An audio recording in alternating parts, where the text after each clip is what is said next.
ہے کیونکہ کراچی جو ہے معاشی ہب ہے پاکستان کا, 3 کروڑ کے قریب آبادی ہے. اور آپ کو یہ جان کے بڑی حیرت ہوگی کہ کے الیکٹرک کا جو انتظام ہے وہ رو اور موساد کے پاس ہے. کیا کہہ رہے ہیں؟ ہاں میں آپ کو صحیح کہہ رہا ہوں, حقیقت کہہ رہا ہوں. اور یہ ایک باقاعدہ منصوبہ بندی کے تحت اس کا نظام ہائی جیک کیا گیا عربز کو بیچ میں ڈال کے.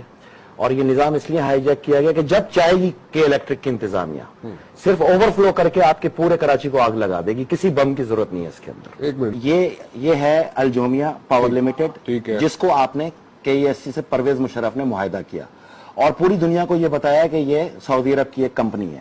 یہ الجومیا ہاؤسنگ پرائیویٹ لمیٹڈ, یہ اس کی ایک شاخ ہے. اس کو انڈر لا سعودی عرب کے اندر رجسٹریشن دکھائی ہے, لیکن اس کی جو ایکچوئل رجسٹریشن جو انہوں نے خود معاہدے میں بتائی ہے وہ یہ ہے, یہ سائمن کیمن آئلینڈ کے اندر. یہ بھی ایک تصوراتی خاکہ نکلے گا کیونکہ 3 مہینے سے ہم اس کو کیمرن آئلینڈ کے اندر تلاش کر رہے ہیں اور رجسٹریشن میں کہیں پر بھی ہمیں الجومیا لمیٹڈ کی جو ہے وہ رجسٹریشن نظر نہیں آئی. ہاں لیکن اس کے جو فائنینسر تھے وہ ہے ڈینم انویسٹمنٹ پرائیویٹ لمیٹڈ, یہ ہے. اور یہ بھی کیمن آئلینڈ کی رجسٹریشن ہے. بیسیکلی یہ جوئش کمپنی ہے, اس کے تمام شیئر جوئش کے پاس ہیں اور یہ جوئش کے پیسے کے اوپر ایک تصوراتی خاکہ لایا گیا الجومیا لمیٹڈ گروپ کا. الجومیا نے ایک تصوراتی خاکہ بنایا جس کا نام ہے الابراج گروپ. الابراج گروپ کی کوئی ایسی پروفائل نہیں ہے کہ وہ کہیں کام کرتی ہوئی نظر آئی ہو. یہ پوری دنیا سے رو اور موساد کے ایجنٹوں کو اس کے اندر جمع کیا گیا. اور یہ آپ کو جان کے بڑی حیرت ہوگی جو کہتے ہیں کہ صرف اس کا نقوی مالک ہے, نقوی مالک نہیں ہے. اس کے اندر یہ تمام مالکان کی میں پروفائل لے کے آیا ہوں جو انہی کی ویب سائٹ کے اندر ہے. اس کے اندر یہودی اور انڈین نیشنل جو ہیں وہ اس گروپ کے اندر ہیں اور اس گروپ کی وجہ سے وہ پاکستان میں ایزی ٹریولنگ کرتے ہیں. آپ کے شہر کی ایک ایک چیز رو جو ہے, جو کہ جس کو ریسرچ اینڈ انالیسس ونگ کہا جاتا ہے انڈیا کا, وہ پاکستان سے جمع کر چکے کہ کس گلی کے اندر کتنے مکان ہیں, کتنے انجینئر ہیں, کتنے ڈاکٹر ہیں, کتنی انڈسٹری ہے. یہ میں نے آپ کو پورا اس کا پروفائل پیش کر دیا. اس میں چند پاکستانی بھی ہیں اور الابراج جو ہے یہ خاکہ ہے, تصوراتی خاکہ ہے. اور اب میں آپ کو ایک بات کلیئر بتا دوں, فیصل آپ بھی یہ بات لکھ لیں, پاکستان میں کوئی بیرونی امداد نہیں آتی. جس طرح داعش کو وہیں کی آئل ریفائنری پہ قبضہ کرا کے اور پیدا گیری کا اڈا دیا گیا ہے, اسی طرح یہاں پہ کے الیکٹرک دیا گیا ہے. آپ مجھے بتائیں 800 ارب روپے کا کاپر موجود نہیں ہے, ان کے گودام میں بھی موجود نہیں ہے, تو 800 ارب روپے کا کاپر بکا تو ہے نا, وہ 800 ارب روپے کدھر ہے؟ کے الیکٹرک سے پکڑ کے کوئی پوچھنے کو تیار ہے پاکستان میں؟ کوئی پوچھنے کے لیے تیار نہیں. اس کی وجہ یہ ہے کہ کے الیکٹرک سب سے بڑا دہشت گردوں کا یہاں پر فائنینسر ہے. آپ میری بات میں یقین کریں, اس کے آدھے سے زیادہ ڈائریکٹر انڈیا سے تعلق رکھتے ہیں. 30% ڈائریکٹر جو ہے اس کے اسرائیلی ہے. اس پہ آپ کے ڈیٹیل میں سال سے کراچی کاپر وائرنگ کے ساتھ چلا کرتا تھا. KESC کاپر کا جو ریٹ ہے 1190 روپے کلو اور یہ جو المونیم ریٹ ہے یہ 390 یا 395 روپے پر kg ہے. پورے کراچی سے جو کہ 1200 کلومیٹر کے ایریے کے اندر محیط ہے یہ تار, وہ کاپر کو ریموو کیا گیا اور اس کے اندر جو ہے المونیم کے کاپر وائر ڈال دیے گئے. وہ سارا کاپر پاکستان سے اسمگل کیا گیا, چوری کی گئی. 16 ارب روپے میں کے الیکٹرک نے یہ ادارہ خریدا.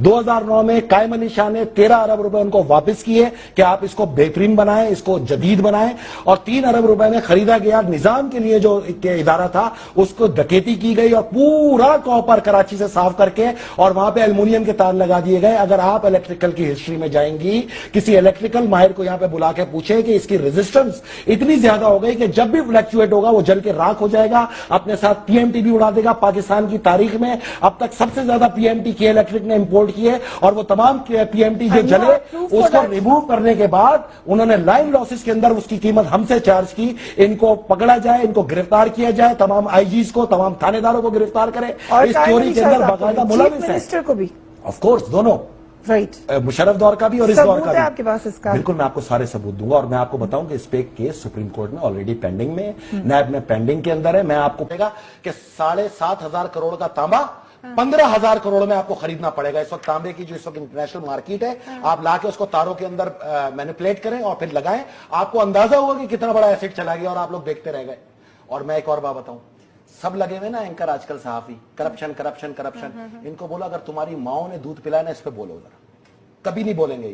یہ بدو پرست لوگ ہیں, یہ نوکر ہیں, ان کے مالک جہاں پہ اشارہ کریں صرف یہ وہیں بولیں گے. اچھا فیصل صاحب نہیں تو آپ اس وقت بول رہے تھے, ہاں تو یہ نہیں سمجھ رہے تھے نا, یہ نہیں سمجھ رہے تھے. یہ قوم سمجھتی نہیں نا. ہم تو پیپلز پارٹی بھی انفیکٹ یہ سب کدھر تھے. پیپلز پارٹی تو مالک ہے نا ابراج کیپٹل کی. کیا ہو گیا آپ لوگ کو, یہ جو آج بڑک مار رہے ہیں لوڈ شیڈنگ کی پیپلز پارٹی والے, ان سے پوچھو کہ یہ اصل 10 روپے پر یونٹ بھتہ کہاں جاتا ہے, پہلے یہ تو پوچھیں ان سے, ورنہ میں بتاؤں گا کہاں جاتا ہے بھتہ ان کو. یہی تو ہے سارا سب سے بڑا عذاب. انہوں نے تو 800 ارب روپے کا کاپر چروایا ہے. میں آپ لوگوں سے کہتا رہا کہ اس وزیر اعلیٰ سے پوچھیں, یہ وزیر خزانہ تھا اس وقت, کہ یہ 800 ارب روپے کا جو کاپر چرایا گیا کہ یہ تمہاری ثوابدید نہیں تھی کہ تم خزانے کی حفاظت کرتے؟ تم وہاں تو بھتہ لیتے رہے اور آج یہاں پر جینٹل مین بن کے پورے کراچی کے اندر عوام کو بے وقوف بنانے نکلے ہو. اب میں آپ سے یہ بول رہا ہوں کہ یہ تو ہو گیا, تو میرے بھائی یہ جو 17,718 کروڑ روپے میں اس نے شیئر بیچے, ابراج کیپٹل نے کس حیثیت میں بیچے؟ معاہدہ تو ختم ہو چکا, یہ تو واپس قومیہ لیا, پھر آٹومیٹک یہ پاکستان کی ملکیت ہو گیا, تو اسٹیٹ بیچے نا. اگر یہی پیسہ آپ نکال لیں تو آپ کا کتنا قرضہ اترتا ہے پاکستان کا؟ میں یہ بتانا چاہ رہا ہوں کہ ابراج کیپٹل تو مالک ہی نہیں ہے, اور اس کے اوپر ایک کیس ہے خود کورٹ کے اندر, شیروانی انٹرپرائزز ورسز کے الیکٹرک, اور اس کے اوپر پرسو نہیں کیا جا رہا.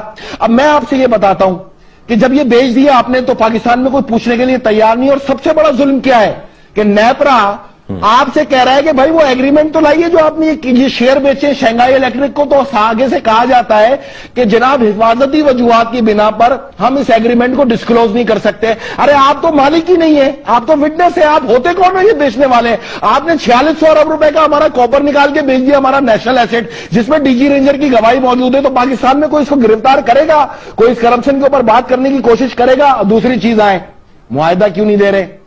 اب اس پہ ہم لگے پیچھے, تو آپ کو یہ جان کے بڑی حیرت ہوگی کہ شنگھائی الیکٹرک بھی جعلی, شنگھائی الیکٹرک بھی جعلی. بول کے میری بات سن لیں, جعلی ہے. جعلی کمپنی کو ایک فرضی کمپنی بنائی گئی کچھ پاکستانیوں نے, جس میں پیپلز پارٹی اب الابراج کی صورت میں موجود ہے.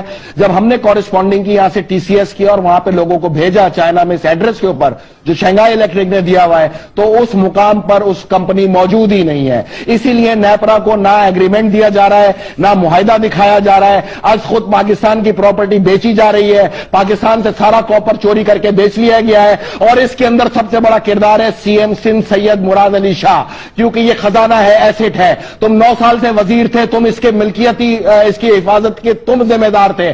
تم نے اس کو یہاں پہ بکوایا, اپنا حصہ پکڑا. اعلی ابراج کی رجسٹریشن دبئی کے اندر ہے, دبئی کے اندر پیپلز پارٹی کی قیادت موجود ہے, اور یہ سب کچھ پیپلز پارٹی اور ایم کے ایم کی انڈر امبریلا ہوا. اس میں نہ آپ کو ایم کے ایم کے رہنماؤں کا بیان نظر آئے گا, نہ پیپلز پارٹی کا, نہ پی ایم ایل این کا.